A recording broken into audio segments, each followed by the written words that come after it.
What happens when a childhood dream never quite lets go? In this episode, I'm sharing a deeply personal life update, one that's been quietly unfolding for over 30 years now. It's a story about listening to the quiet longings, grieving the road not taken, and finally saying yes to a dream I first met in a middle school French class. Yes, this fall I am moving to France, not for a break, but for a new beginning. If you've ever felt a persistent pull towards something that didn't make sense on paper, but made perfect sense in your heart, this conversation is for you.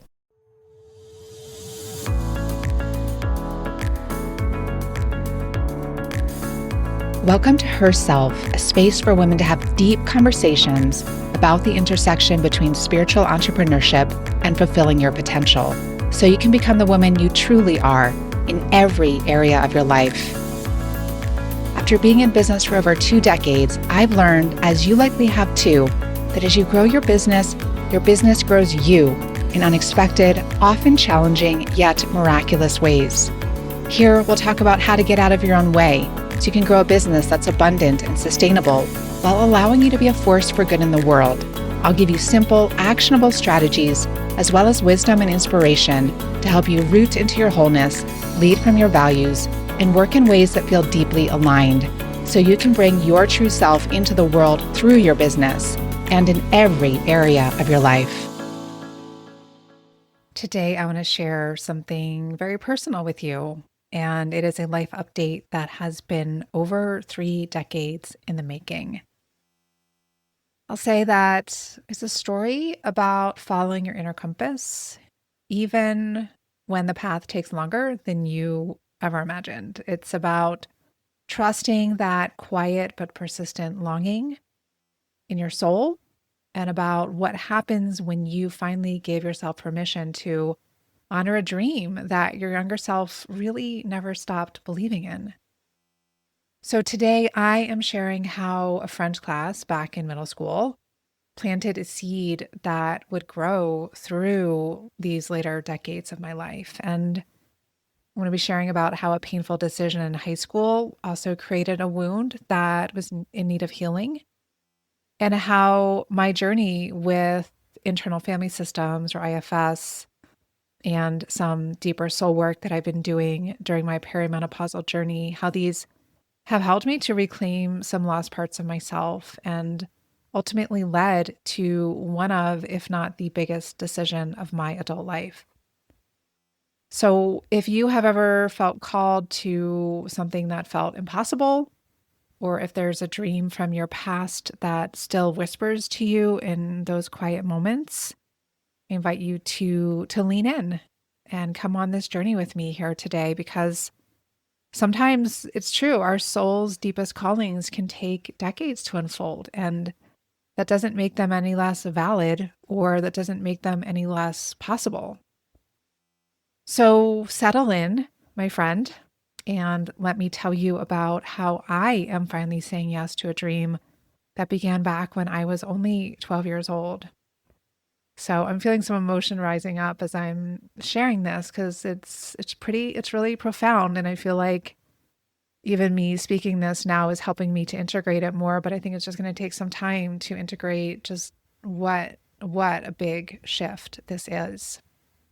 So let me take you back with me to 6th grade at my middle school in Connecticut. And at our school, you had to choose a foreign language starting in the sixth grade, and the options were French or Spanish. And somehow, even years before I had to make that choice, I already knew that I wanted to study French. And I really can't explain where that pull came from. I had never been to France. I didn't know anyone who spoke French, but there was something about the language, about the culture, something I couldn't even name that was calling to me. It felt like a recognition. It felt like a coming home to something that I'd always known, but maybe had forgotten. And when we finally started French class, our teacher had us all choose French names, and I chose Simone because I loved I don't know, it felt like an alter ego from Sarah to Simone. And really, for those moments in French class, I felt like I was becoming more of who I was meant to be. And toward the end of that school year, our teacher announced that we would have a French poetry recitation contest, and we all had to memorize and perform a French poem. And first, we would compete at the school level, and then we would move to more of a state competition. And the poem was called Le Grenier, the attic. And for whatever reason, I just threw myself into learning this poem. I practiced the pronunciation until it was perfect. I memorized every line, every pause, every inflection. I had all the hand gestures and the facial expressions to really bring it to life. And when the school competition came, I won first place. And then I went on to the state level, and I also won at the state level. And for real, I practiced that poem so much that I could still recite parts of it to you now. I think I can get maybe like a quarter of the way through it, but I'll spare you that right now. So then I continued studying French through high school, and including taking AP French my senior year. And in high school, something happened that changed things. And my boyfriend at the time, he had studied abroad in Paris during his junior year. And so I was a junior and he was a senior when he came back. I went to boarding school. And when he came back, I met him for the first time because I didn't go to that school until I was in the 10th grade. So in the 10th grade, he was away. 11th grade, he came back and he was a senior, and we started dating. And he, because he had been studying abroad, I found that to be really attractive. And he was fluent in French, and he was really confident about it. And he would tell me these cool stories about learning to cook in France. And, I was really, really impressed and enchanted. And I would close my eyes and try to picture myself there, just walking the streets and sitting at the cafes and speaking French, not just in a classroom, but in day-to-day life with real people. And my boyfriend encouraged me to apply for that same study abroad program for my senior year. And that was when he was going off to college. And it was a competitive program, but I had the grades, I had the language skills, and most importantly, I definitely had the passion. So I applied and I got in. And at first I was really, really happy. I was going to Paris and I was going to live my dream. But then kind of the reality of my situation hit. And at that time, my parents were just entering into a messy and painful divorce. And like I said, I was at boarding school and it was going to be my senior year. I was really close to my circle of girlfriends there. They were like family to me. And it was just really hard to envision spending my final year there away from them. So with both of those things, what was going on with my parents and just leaving for my senior year, just the thought of leaving the country at that time just felt too overwhelming and just too out of reach for me. So I made what felt like the practical and responsible decision at the time. And I said no. I turned down my spot in the program. And, while I still understand why I did that, there were still parts of me that regretted it afterwards and still regret that I didn't do it. And it became one of those pivotal moments that kind of stayed with me that I've played over at different times and just wondering, well, what if I had gone? So then fast forward about 25 years. And so we're in like March, April, May 2025. And this was, 5 years ago. This is the first few months of the pandemic. I was living alone. I was sheltering in place alone in Santa Barbara. I had lost my job because I had taken a job for a year while I stepped away from my work to kind of revision things. And the whole world obviously had come to a standstill. There was that strange, just really suspended time. And I was just finding creative ways to use my solitude. So one of the things that I did was I went even deeper into my IFS work, and I had been doing IFS therapy quite regularly for about 5 years at that point. I started in 2015, and it had already been life-changing. I felt like I had really healed kind of like those traumatic incidents that I was really turning to it for. But as I had this extended space, I was just really looking over my life just to see, well, what areas on my timeline still feel like they hold a charge and maybe are still in need of more healing and integration. And I can use this time to just go more deeply into those little pockets. One of those periods that kept coming up for me was my freshman year at Barnard College in New York City. And, on paper, it should have been amazing. I was at an Ivy League all women's college in Manhattan. It's an all women's college of Columbia University, incredible opportunities at my fingertips, brilliant professors, really bright, empowered women as classmates. But for me, it was really, I'd say it was really the hardest year of my life.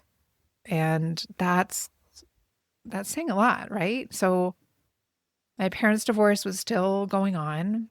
We had moved out of my childhood home, which was just a really beloved friend to me. And I experienced a very disturbing sexual abuse experience during that first semester of my senior year, of my freshman year, rather. I didn't have that close circle of girlfriends that I had at boarding school, so I just felt very unmoored. And my eating disorders were quite strong. I was smoking a lot of cigarettes. I felt so isolated, disconnected, completely lost. I was living in a dorm room with two other women. It was a very small room. It would have been a small room for just one person, but there were three of us in there. And I didn't really feel like there was any place for me to go. So I lived a lot of time in the library at Columbia, just like studying a lot. Like studying was kind of my refuge. And one night, and it was one of the darker winter months, in my dorm, it was like a high rise, and maybe I was on like floor 10 or 12. And the basement level was the dining hall for the freshmen. And there were some vending machines and a bathroom or two. And one night I just took the elevator down to the basement. And because it was late at night and obviously, the dining hall was closed, I had a binging and purging session with my bulimia with the vending machine. And I just ate a bunch of food and went into the bathroom and just remember those like gray tiles on the floor and the fluorescent lights overhead and sticking my finger down my throat, just hunched over the toilet. And I just felt so much despair, so much darkness, and so alone. It was just truly one of the lowest points in my life. And years later during the pandemic, I decided to revisit that time in an IFS session with my mentor. And, one of the beautiful things that IFS does is it teaches us that we can go back to our younger selves with the compassion, the wisdom that we have now, with the companionship that we can offer now. And we can help heal those parts of us who were alone and who got stuck in that pain. So in that session, both my present self, and my mentor, we went back into that basement bathroom. And I'm feeling emotional again, but this time, instead of being alone, I was able to bring my true self to love and to care for this 17-year-old and to really help her to feel the tools and the wisdom and the perspective that I had gained in spite of having had that experience. And I sat with that 17 or 18-year-old version of me, and I listened to her pain. And I let her tell me everything about how lost she felt, how scared she was, how alone she felt in the world. And then, she started to reveal to me more about herself. And she shared her regret about not going to Paris her senior year. And that was really the first time that I really consciously took in the depth of that decision that I had made and just the impact that it had had on certain parts of me and definitely on this part of me. And she really said that she felt that everything would have been different if she had gone. And she also regretted not taking a gap year. Like if she didn't do that her senior year, she wishes she had taken a gap year and just given herself a breather between high school and college. And, I really realized the part of me that was grieving that road that I hadn't taken. And I realized that 17-year-old girl who said no to Paris, she was still inside me. She was still carrying that regret. She was still wondering what her life might have looked like if she had been brave enough to follow her dream. And maybe not brave enough, but I think if she had had the right support, because, again, my parents were just so embroiled in what they were embroiled in that there was really no one to really sit down with me and talk through the decision. I just had to make it on my own and did the best that I could with that. So then my mentor, she did something really beautiful. And as part of this retrieval that we did in IFS, when we contact these younger wounded parts of ourselves, it is like a soul retrieval. And we asked her where she wanted to go, and she wanted to go to Paris. So in my mind's eye, we went to Paris and we walked the streets and we went into beautiful shops and we ate delicious food and really just let her live that out fully. And I just could feel like who she became and what was possible for her to really let that timeline unfold rather than having it be stunted inside of her. And at the end of that session, my mentor looked at me and she said, this is where I feel some emotion again. She said, would you be willing to give her this at some point in your life? Would you be willing to give her this gift of going to France for a year, so to let her finally have that experience? And, without a hesitation, I said, yes, I will commit to giving her that. And, in that moment, I made a promise to that part of myself, like, we will go to France. We will learn to speak French fluently. We will have that dream, even if it's, 30, 40 years later than it was originally planned. Like, we'll still get to do this together. So looking back now, I can see that, France never really left my life. It just kind of kept showing up, like, you could say, like a persistent friend a good friend, who won't let you forget what's really important to you, like what you really want. Right after college, right after I graduated from Barnard, my grandparents gave me a Eurail pass as a graduation gift. It was one of the most generous gifts I've ever received. I'd never been to Europe before. And, I started that summer month I flew to Paris by myself, and I was able to stay in the apartment of one of my mom's friends who was there for a little bit in the beginning, and then I had the place to myself. So I had a month in Paris, and then I had another month of, Eurail around Europe. And that was deeply fulfilling for me. And then in my late 20s, I spent a month at an ashram in the south of France, near the Pyrenees, with one of my spiritual teachers. And that was a really, really fulfilling experience. And then a few years ago, my fiance, Chris, and we went to France for a few weeks and spent time in Paris and also time in the countryside. And we both just felt a rightness in being there. And so, out of all the places in Europe, France is the place where I have spent the most amount of time and the place where I've felt the most at home. And then even when I was making this decision to move back to the States from Thailand back in 2008, France was on my list of possibilities. I was actually looking at France, New Zealand, the Bay Area in California, and Boulder. And I remember I went to India right between Thailand and the US when I was traveling home, and I was doing sun salutations one morning, and I'd kind of been praying like for guidance. Where is it right for me to move? And I just knew it was right for me to come to Boulder.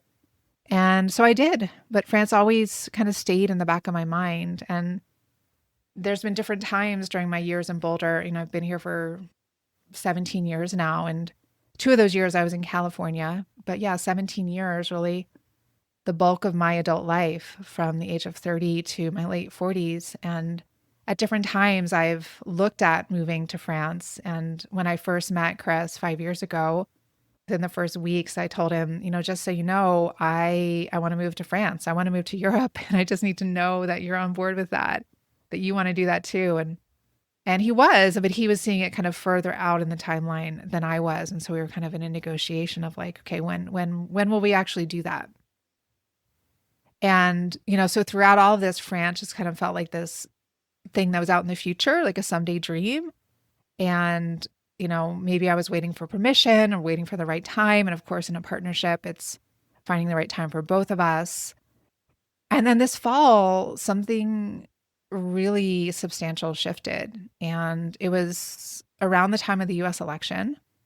So there was this feeling in the air, political, yes, but also energetic, also spiritual, a sense that really big changes were coming and the old ways of doing things just weren't going to work anymore. And Chris and I started having more serious conversations about what we actually wanted our life to look like, not just our business, our relationship, but our day-to-day existence. Like, where did we want to wake up in the morning? What kind of pace do we want to live at? What experiences do we want to have while we're still in these bodies and healthy enough to enjoy them? And, then some things shifted for us to make us see that the timeline for France didn't need to keep moving out into some distant future. But the question became like, why not now? What are we actually waiting for? And so we started actively researching a move abroad at the end of last year. And originally, and this is kind of, I don't know, not confusing, but like kind of funny to me, like France wasn't our top choice because we weren't sure about the visa options for us as being self-employed Americans. So we were exploring Italy and Spain and Portugal, all beautiful countries, and they all have digital nomad visas. And we were kind of thinking, well, we could go and eventually get EU citizenship, and then we can live anywhere we want in the EU. And we took scouting places to each of those countries this past spring. We really left no stone unturned. We did a lot of exploration on foot. We did a lot of exploration online. Each place we considered the climate, we considered the potential impacts of climate change, food, culture, proximity to the coast, because I really want to live closer to the water, proximity to an international airport, access to expat communities, taxes, language, healthcare, visas, all the things. And toward the end of our research process, France actually re-entered the picture. And it re-entered in an unexpected way because we actually discovered that there's a visa pathway that we hadn't known about. And so we started really looking at regions outside of Paris because we decided we don't want to live in such a big city and maybe live further south where there's a bit milder winters. And then suddenly everything began to align and the practical pieces started to fall into place. But more importantly, it felt right just in both of our bodies. And for me, just that sense of recognition that I felt back in middle school French class, it really just came flooding back. And this wasn't just about moving to a different country. This was about answering a call, like I was calling from my soul that had been with me for most of my life. And, this was also weaving into, and I've alluded to it at different times, just this kind of deeper soul excavation that I've been in around my perimenopausal journey, kind of preparing for this next season of my life, which I feel like this initiation of perimenopause and menopause is really about coming into the fullest authenticity that we can. It's the last initiation we go through as women before death. And it's a very important one. And I've just really been intentional and honest with myself around like, what is mine to do? What does my heart really want to do? So here's what's happening. Chris and I are getting married in early August. It's a small, intimate ceremony in California. We will go on our honeymoon, which will be a very welcome respite after all the activity that we've been doing, planning both our move and our wedding. And then in early September, we will head over to France. And our first stop will be in the southwestern region of France, and we're going to be in Bordeaux. And we chose it because it's a beautiful, manageable city. It's often called the mini Paris, and it's not far from the ocean, the Atlantic Ocean. It's not far from the mountains, and it feels like a good place just to land and just kind of see how it feels. And we're committing to at least a year, and we're very open to staying a lot longer than that if it feels right. But we're also just staying flexible and open just to see what happens. And we've sold most of our belongings. This has been a lot of work. I think it's just one of the reasons why a lot of people don't do something like this, because it takes a lot. There's a lot of logistics to manage. And Sadie's coming along too. And bringing Sadie over is a lot of logistics as well. So once we're there in the fall, I'm planning to immerse myself in the language in a way that I never have before. It's been years since I've studied French. I want to become fluent, not just conversational. I want to dream in French. I want to think in French. I want to access that part of myself that I first discovered all those years ago and kind of see what next expression of myself wants to emerge with this change. And I honestly have no idea what this chapter will bring. I don't know how it will change me, how it will change my work or my perspective on life. But I do know this. I do feel the hand of grace very present in this decision. And Chris and I have felt that each step of the way too. We've really felt like this portal has opened for us right now. And yes, it's a lot of work to make this move. No doubt about it. And Now that I'm close to 50, I know that these moments in life, when these portals open, I really think the only other time that happened for me was when I moved to Thailand. And, now that I look back, I see how rare that was, but I didn't really honor that at the time or appreciate it at the time. But now that I'm feeling it happening again, it's like, wow, this is very powerful. And life is clearly asking for us to let go in a big way and to move toward something new, to step into the unknown. This has been on my bucket list for most of my life, and I know that I would not feel complete in my life without doing this. And having lived abroad before, being in Thailand for almost a decade, I know that as I look back at my life, the times when I felt most alive were when I lived overseas. And I love travel. I'm a Sag sun, and I love being outside of my comfort zone in that way, and learning and growing and being around different kinds of people and being a beginner. And I'm also just craving a slower pace of life. I'm craving a more feminine environment. I want to shop at local markets and take long lunches and, hang out in cafes and meander and let things unfold naturally. And I want to be part of a culture that really values beauty and craftsmanship and the art of living well. So as I've been preparing for this move, I keep thinking about that 18-year-old version of me in the basement bathroom of Barnard and how lost she felt, how disconnected she was from her own dreams and desires. And if I could go back now and if I could just tell her anything, it would be this. It would be, hold on, sweetie, hold on. Your dreams are not gone. They're right here waiting for you. And sometimes what our souls most long for can take decades to come into form. But that doesn't make it any less right. That doesn't make it any less important. And, again, this healing work I've done with IFS, along with the soul work that I've been doing, have been essential to this journey. And they've taught me how to listen more closely to different parts of myself, how to be more honest with myself, and including really valuing that young girl who never stopped wanting to spend her year in France. And it's really taught me that it's never too late to honor our deepest longings, to give ourselves the experiences that will make us feel more alive. And I want to offer this gentle invitation to you right now. Is there a longing from your past that still quietly whispers to you? Is there something you've been putting off until the right time or until everything else in your life is perfect or ready? And what might happen if you listen to that whisper? If you took one small step toward honoring that dream, even if you can't see the whole path yet?